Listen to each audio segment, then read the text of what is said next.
আসসালামু আলাইকুম এভরিওয়ান। তো কেমন আছেন সবাই? আশা করি সবাই ভালো আছেন। তো আজকে আমি চিলি চিকেনের সঙ্গে জিরা রাইস বানিয়েছিলাম। তো দুটো রেসিপি আমি একসঙ্গে শেয়ার করব। তো চলুন শুরু করা যাক। এখানে আমি মুরগির মাংস ও হাড্ডি দুটোই মিশিয়ে নিয়েছি। এবার এতে আমি 1 চামচের মতো আদা রসুন বাটা দেব, 1 চামচের মতো লবণ দেব, 1/2 চামচের মতো গোলমরিচ গুঁড়ো ও লঙ্কা গুঁড়ো দেব, 1 চামচের মতো কর্নফ্লাওয়ার দেব ও একটা ডিমও ভেঙে দিয়ে দেব। এবার ভালো করে মিশিয়ে নেব।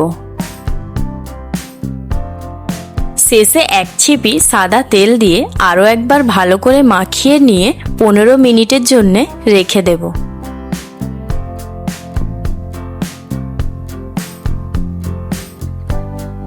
কড়াই আমি সাদা তেলটা গরম করে নিয়েছি। এবার আমি ম্যারিনেট করা মাংসগুলো একটা একটা করে দিয়ে ভেজে নেব। গ্যাসের ফ্লেমটা মিডিয়ামেই রেখেছি। এবার আমি মাংসগুলো উল্টে পাল্টে ভালো করে ভেজে নেব। মাংসগুলো আমি ভেজে নিয়েছি। এবার একটা পাত্রে তুলে নেব। ঠিক এইভাবেই সেকেন্ড ব্যাচটাও ভেজে নেব। এবার একটা সস তৈরি করে নেব। প্রথমেই টমেটো সস দেব, তারপর চিলি সস দেব, তারপর 1 চামচের মতো সয়া সস দেব। এবার এই সসটা খুব ভালোভাবে মিশিয়ে নেব। এখানে আমি আগে থেকেই ক্যাপসিকাম ও পেঁয়াজটা কেটে রেখেছিলাম।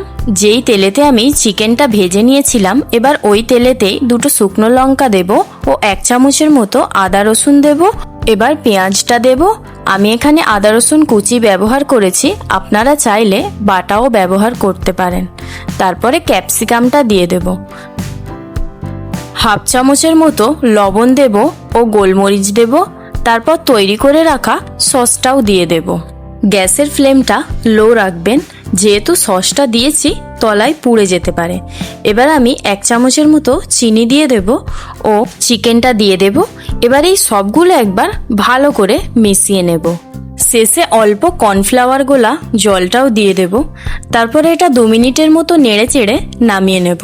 এবার আমি জিরা রাইসটাও করে নেব। কড়াই আমি তেলটা গরম করে নিয়েছি। 1 চামচের মতো গোটা জিরে দেব ও দুটোর মতো তেজপাতা ও কিছু কাঁচা লঙ্কা চেরা দেব। তারপর সিদ্ধ করে রাখা ভাতটা দিয়ে একসঙ্গে ভালো করে মিশিয়ে নেব। আপনারা চাইলে বাসমতি চালেরও করতে পারেন। এদিকে আমাদের চিলি চিকেনটাও তৈরি হয়ে গেছে।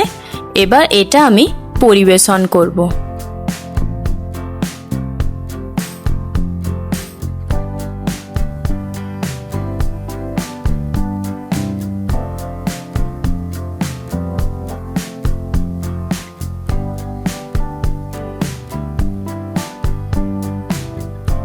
চিলি চিকেনটা আমি একদমই সহজ পদ্ধতিতে করে দেখিয়েছি, আর জিরা রাইসটাও অনেকটাই সহজ পদ্ধতিতে করে দেখিয়েছি।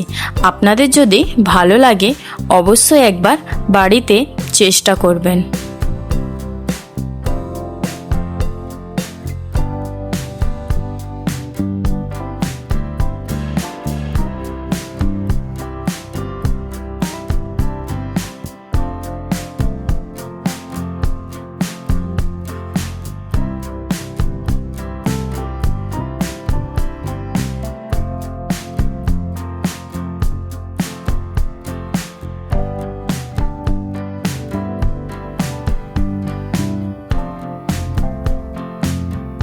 ভিডিওটি ভালো লাগলে লাইক করবেন ও চ্যানেলে নতুন থাকলে চ্যানেলটিকে সাবস্ক্রাইব করবেন।